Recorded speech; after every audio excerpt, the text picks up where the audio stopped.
Assalamualaikum warahmatullahi wabarakatuh. Alhamdulillah. Inna hamdalillah nahmatuhu wa nasta'inuhu wa nastaghfiruh. Wa na'udzu billahi min sururi anfusina wa min sayyiati a'malina. Man yahdihillahu fala mudhillalah wa man yudlil fala hadiyalah. Asyhadu an la ilaha illallah, asyhadu anna Muhammadan abduhu wa rasuluh. Allahumma shalli ala Muhammad wa ali Muhammad. Alhamdulillah. Anak-anak Ustadz yang Ustadz cintai, pada kesempatan kali ini kita masih dipertemukan Allah SWT dalam pelajaran IPA dengan versi online ya. Alhamdulillah kita masih diberikan kesehatan, nikmat iman Islam ya, di tengah cobaan yang kita terima dari Allah SWT. Alhamdulillah, Allah masih memberikan kita nikmat iman, kesehatan, sehingga kita masih bisa mengikuti pelajaran ini. Kita harus tetap semangat, karena semua ini sudah menjadi takdir Allah SWT. Tapi dalam kondisi apapun, kita harus tetap belajar, karena itu adalah sudah diperintahkan oleh Rasulullah SAW kita untuk tetap menuntut ilmu. Baik. Kita sudah pertemuan ketiga ya. Kita akan membahas IPA kemarin, klasifikasi tanaman, kemudian juga hewan. Sekarang kita bab baru ya, yaitu tentang kalor dan perpindahan kalor.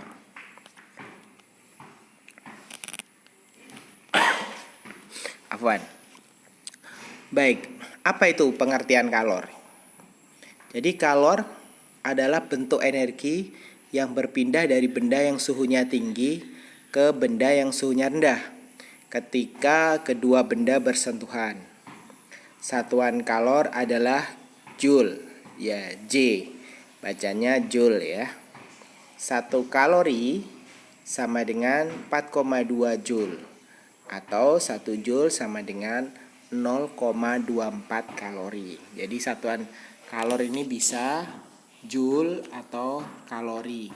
Kayak misalnya anak-anak coba kalau membeli makanan atau minuman, nah di wadahnya itu nanti ada satuannya. Misalnya makanan ini adalah mengandung 100 kalori. Ya, berarti dia 100 kalori berarti 420 joule ya. Kalori itu satuan British atau satuan di Amerika. Kalau satuan internasionalnya adalah joule. Pengaruh kalor terhadap suhu zat. Jadi kalor ini adalah ada hubungannya dengan panas atau dingin. Jika suatu zat menyerap kalor, maka suhunya akan naik. Sebaliknya, jika suatu zat melepas kalor, maka suhunya akan turun. Nah, contohnya ada air panas, kita tambahkan es batu yang dingin. Nah, hasilnya adalah kita akan punya air yang hangat. Jumlah kalor atau Q yang diserap atau dilepaskan suatu zat itu ada rumusnya, anak-anak, yaitu Q sama dengan C atau disebut kalor jenis zat. Satuannya joule per kilogram derajat Celcius. Jadi kalor jenis zat itu setiap zat akan memiliki kalor jenis yang lain-lain. Contohnya misalnya besi akan mempunyai kalor jenis yang lebih tinggi dibanding misalnya kayu. Ya, artinya dia mudah menyerap kalor. Kalau kalor jenisnya tinggi, joule per kilogram. Tapi kalau kalor jenisnya rendah, contohnya kayu, nah ini susah menyerap kalor. Kemudian M adalah massa benda. Jadi semakin besar masanya, semakin besar juga jumlah kalornya kan. Ya. Kemudian contohnya kalau ada api yang besar sama api yang kecil, kira-kira mana kalor atau tenaga panasnya lebih besar? Api yang besar kan. Kemudian adalah delta T atau kenaikan suhunya. Misalnya api di bumi dibandingkan api di matahari ya. Berarti suhunya pasti lebih tinggi di matahari, sehingga di situ jumlah kalornya juga lebih besar. Seperti itu. Berarti itu adalah delta T-nya.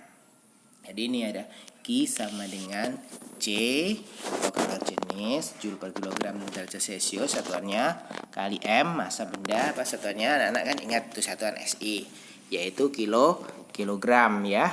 Kemudian delta T adalah satuan dari suhu.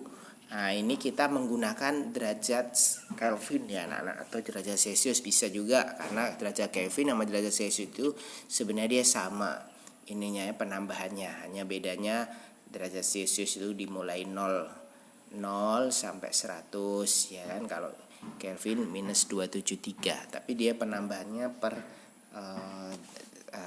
satuannya sama ya. Jadi boleh dikurangi derajat Celcius langsung atau derajat Kelvin, karena ini delta ya.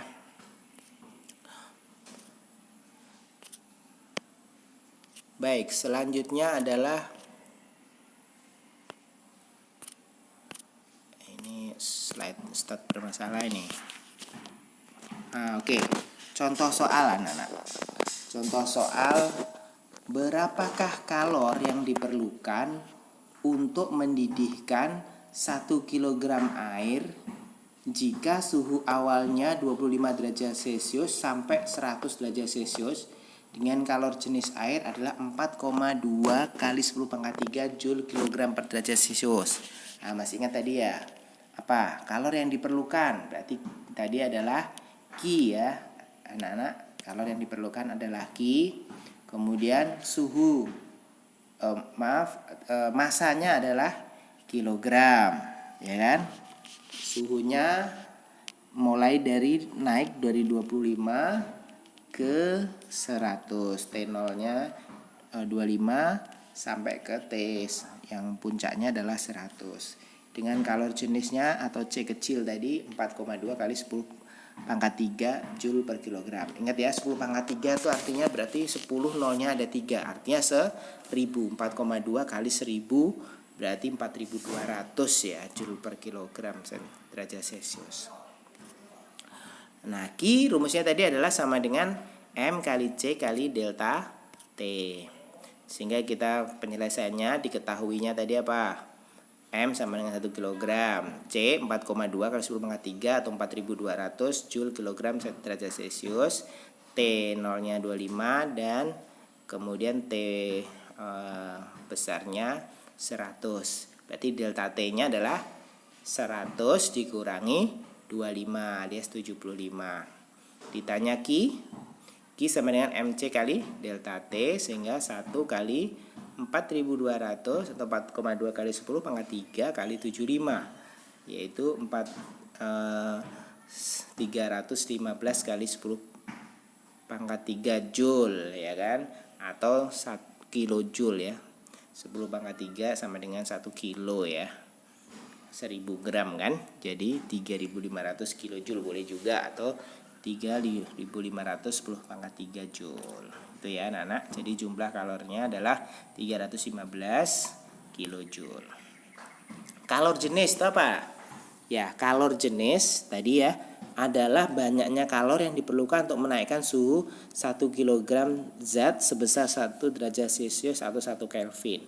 Ya, kalor jenis itu artinya gini, bagaimana setiap benda itu menyerap dari kalor. Ya, kalau kalor jenisnya tinggi berarti seperti massa jenis. Kalau massa jenisnya tinggi artinya dia benda itu padat. Kalau massa jenisnya kecil berarti benda itu makin kurang padat atau berongga. Ya, seperti itu. Berarti kalau kalor jenis sama juga. Kalor jenis kalau semakin dia besar semakin mudah dia menerima kalor. Ya, berarti contohnya besi, logam kalor jenisnya akan tinggi. Kalau karbon, kayu, batu ya mungkin kalor jenisnya rendah ya. Nah, kemudian kapasitas kalor. Kapasitas kalor adalah kemampuan suatu zat menyerap kalor untuk menaikkan suhu derajat Celcius 1 derajat Celcius lebih tinggi. Ya, kapasitas kalor ini C besar ya, rumusnya M kali C. Atau bisa juga H ya, rumusnya bisa juga H. Kapasitas kalor adalah Joule per derajat Celcius. Pengaruh kalor terhadap perubahan wujud zat seperti apa, anak-anak? Jadi kalor ini, karena adanya kalor inilah zat-zat itu berubah. Bisa jadi padat, bisa jadi cair, bisa jadi gas. Contohnya kalau air ya, air ketika dia dingin kalornya berkurang, dia jadi es. Kalau dia mulai kita panaskan, dia jadi air, panaskan terus jadi uap air, seperti itu. Sebaliknya juga ketika uap air kita dinginkan jadi cair, kita dinginkan lagi jadi balik lagi menjadi padat. Nah, seperti itu ya. Jadi dari padat mencair, kalau dari cair menjadi padat disebut membeku. Kalau dari cair menjadi gas disebut menguap. Kalau dari gas kembali ke cair disebut mengembun. Dari padat langsung jadi gas disebut menyublim ya, anak-anak. Menyublim itu dari padat langsung jadi gas. Kalau dari gas langsung jadi padat disebut mengkristal. Nah, contohnya yang suka mengkristal apa? Ya virus ya. Virus ini bisa dia mengkristal ya.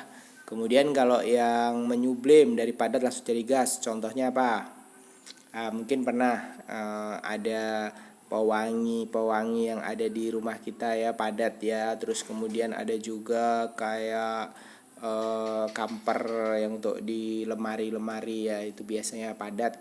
Kemudian kita letakkan, dia berbau wangi, lama-lama hilang ya, habis. Itu bukan dimakan oleh benda atau makhluk lain, tapi dia menguap ya, atau menyublim lebih tepatnya ya, dari padat menjadi gas.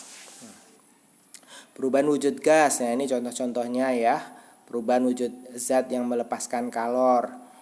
Dia ada yang membeku, contohnya dari air menjadi es nih, kemudian mengembun, kemudian mengkristal tadi ya. Ini yang Ustadz tadi sebutkan ya, yang biasa dipakai di kamper ya, atau kapur barus ya, yang kita biasa pakai di baju-baju kita ya, supaya dia wangi. Perubahan zat yang memerlukan kalor. Apa ya memerlukan kalor nih? Memerlukan kalor ini contohnya mencair ya. Kalau mencair ini biasanya perlu panas, menguap ya, juga sama kita mendidihkan air, lama-lama dia menguap. Kemudian menyublim ya, menyublim itu adalah dari padat menjadi gas. Nah, ini kalor laten. Nah, ada kalor laten. Apa itu kalor laten? Adalah kalor yang dilepas atau diserap pada saat perubahan wujud zat. Jadi ketika zat itu berubah menjadi satu bentuk menjadi bentuk yang lain, contohnya dari cair menjadi beku, kemudian dari beku menjadi uap. Nah, ini ada namanya kalor laten, atau L rumusnya sama dengan Q ya tadi, kalor dibagi dengan masanya, atau Q sama dengan M kali kalor laten ya. Ini rumusnya ya. Kalor lebur adalah kalor yang digunakan yang diperlukan untuk melebur ya, melebur, atau misalnya dari padat menjadi cair. Nah, ini disebut kalor lebur. Ada namanya titik lebur ya. Titik lebur adalah pada suhu berapa benda itu berubah dari padat menjadi cair. Contohnya kalau es ya, itu kan es itu suhu 0 dia akan jadi es, tapi kalau kita naikkan dia akan mulai mencair. Ada kalor beku, sama ada kalor untuk atau pada suhu berapa dia membeku. Ada titik beku adalah suhunya pada saat dia membeku. Seperti ini ya. Anak-anak bisa lihat, jadi adalah waktu yang terhadap suhu ya. Jadi pada saat dia dari titik A itu kita panaskan gitu ya, si es ini, contoh esnya kita panaskan, dia waktunya cukup cepat. Nah, ketika di suhu 0 nih ternyata dia perlu lebih banyak waktu ya. Di sini ada kalor laten. Kenapa dia kayak seperti menahan, dia nggak mau naik suhunya ya. Baru setelah itu naik. Sebaliknya juga di suhu 100 juga sama. Dia perlu kalor yang lebih besar untuk merubah dari satu wujud ke wujud yang lain. Tapi untuk menaikkan pada wujud yang sama, dia kalornya tidak terlalu banyak. Tapi ketika berubah wujudnya dari cair menjadi uap atau padat jadi cair, ini perlu usaha yang lebih besar. Maka ada kalor laten tuh dari B ke C ya, waktunya lebih panjang gitu ya dibandingkan A ke B. Nah, ini di air adalah ada titik lebur es atau titik beku air itu adalah 0 derajat Celcius. Ada kalor uap atau U dan kalor embun. Ya, ini sebenarnya sama ya, cuman bedanya nah di sini ada pada titiknya. Kalau tadi pada titik pada saat dia mencair, kalau ini pada saat dia menguap.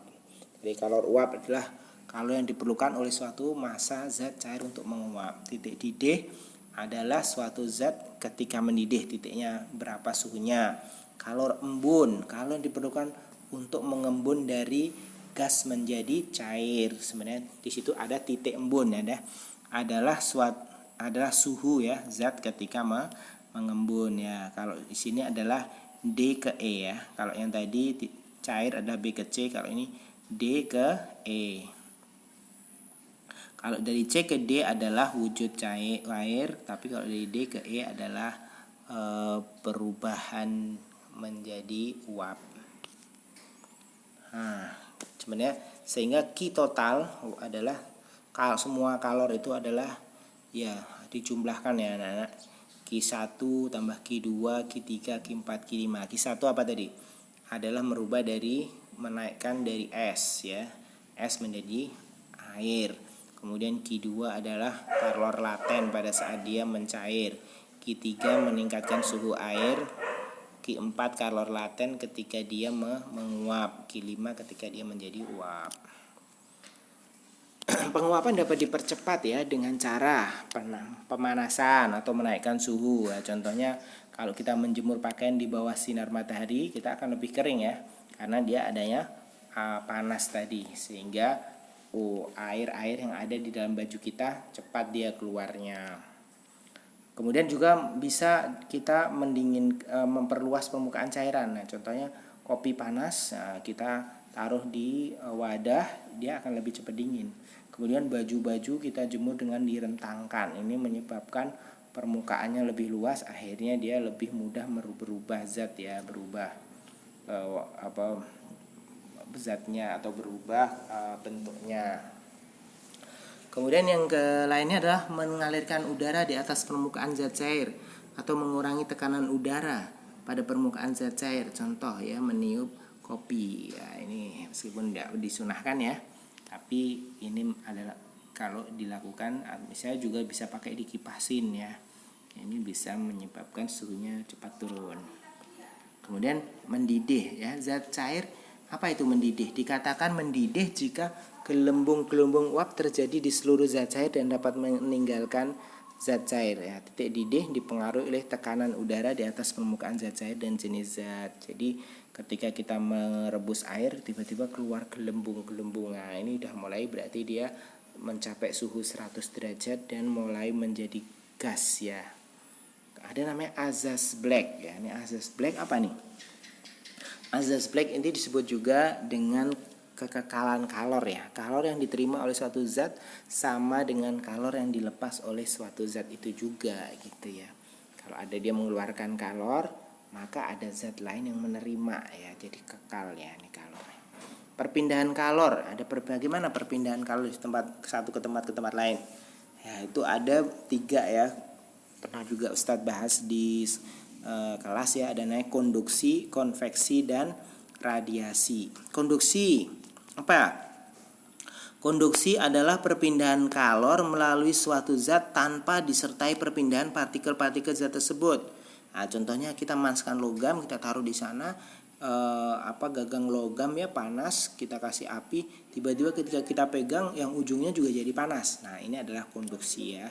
Kemudian pengantar kalor yang baik disebut konduktor. Contohnya besi, baja, seng, aluminium nih, logam-logam. Nah, ini hati-hati kalau kita pegang, dari sana kita bakar, kita jadi ikut panas ya. Anak-anak Ustaz.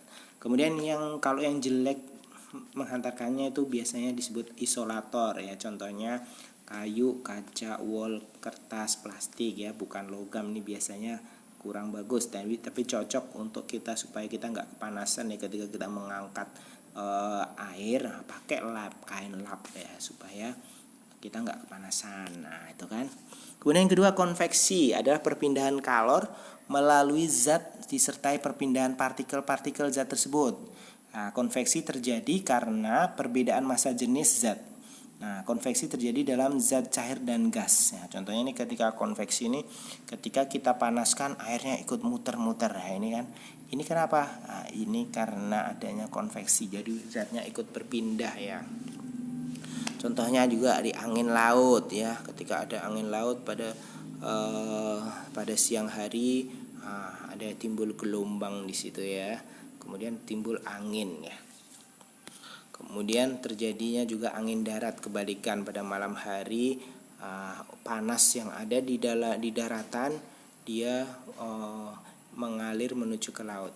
Kalau siang hari air itu kan dia panas, nah, karena dia panas. Darat lebih cepat panas pada siang hari ya, sehingga air yang dingin dari laut dia bergerak ke darat. Sebaliknya ketika malam hari daratan menjadi lebih cepat dingin dibanding air. Akhirnya dia mencoba berjalan ya menuju ke laut. Jadi sehingga ini terjadi perputaran ya. Ada juga sistem pendingin mobil atau radiator. Nah, di situ juga ada yang mengalir ya, ada cairan yang mengalir sehingga menjaga suhu di dalam mesin tidak terlalu panas. Kemudian pembuatan cerobong asap ya kan. Lemari es ini juga, di sini ada juga freon ya yang mendinginkan di belakang itu ya, menggunakan sistem konveksi sehingga ada makanan kita tetap dingin. Yang di belakang lemari es itu kan panas, nah, tapi di dalam lemari esnya dingin karena terjadi konveksi. Kemudian yang terakhir, radiasi atau pancaran, perpindahan kalor tanpa ada perantara sama sekali ya. Jadi sinar matahari sampai ke bumi itu kan tidak ada yang membawanya, tapi dia memancar ya, atau disebut radiasi. Nah, apa sebenarnya warna? Ternyata warna itu ada hubungannya juga dengan kalor. Jadi permukaan hitam dan kusam merupakan penyerap dan pemancar radiasi yang baik. Jadi ketika ada yang warna hitam itu sebenarnya apa? Karena tidak ada cahaya yang menuju ke mata kita. Sebenarnya kalau warna putih merupakan pemancar radiasi, penyerap dan pemancar radiasi yang buruk ya. Kemudian termoskop adalah alat yang digunakan untuk mengetahui adanya pemancaran radiasi kalor. Pemanfaatan kalor dalam kehidupan sehari-hari ya, untuk mempaci masak ya. Ada bahan konduktor, ada bahan isolator supaya tangan kita nggak panas, tapi konduktor itu adalah untuk menyerap panas. Kemudian termos ya, ini menahan supaya tidak panas keluar. Kemudian setrika memberikan panas pada baju kita. Nah, itu ya anak-anak. Ustadz, alhamdulillah bahan kita mengenai kalor. Jadi tadi sekilas Ustadz ulangi lagi, yaitu kalor ini adalah sangat penting ya dalam kehidupan kita, karena kita ini perlu energi. Nah, kalor ini juga merupakan sumber energi. Ya, kalor ini dengan adanya kalor ini kita bisa memasak, kita bisa melakukan makan dengan makanan menjadi enak ya, dari mentah jadi masak ya kan. Kemudian juga digunakan untuk di mobil, dia ada radiator. Kemudian untuk tanaman supaya tumbuh ya, tadi ada radiasi dari matahari. Bahkan juga untuk sirkulasi yang ada di lautan ya, ini semua adalah karunia Allah SWT yang sangat besar manfaatnya buat kita apabila kita manfaatkan dengan benar kalor dan energi ini. Mungkin itu aja. Nanti coba di murajaah lagi YouTube ini, bisa antum baca lagi atau antum mendengarkan lagi sampai antum paham ya. Terus ada rumus-rumus tadi, tolong dihafalkan dan kemudian coba nanti dijawab soal-soal yang Ustadz berikan. Mungkin itu saja yang Ustadz bisa berikan hari ini. Kalau ada kurang lebihnya Ustadz minta maaf. Ustadz akhiri dengan doa kafaratul majlis. Subhanakallahumma wa bihamdika, asyhadu an la ilaha illa anta, wastaghfiruka wa atubu ilaik. Assalamualaikum warahmatullahi wabarakatuh.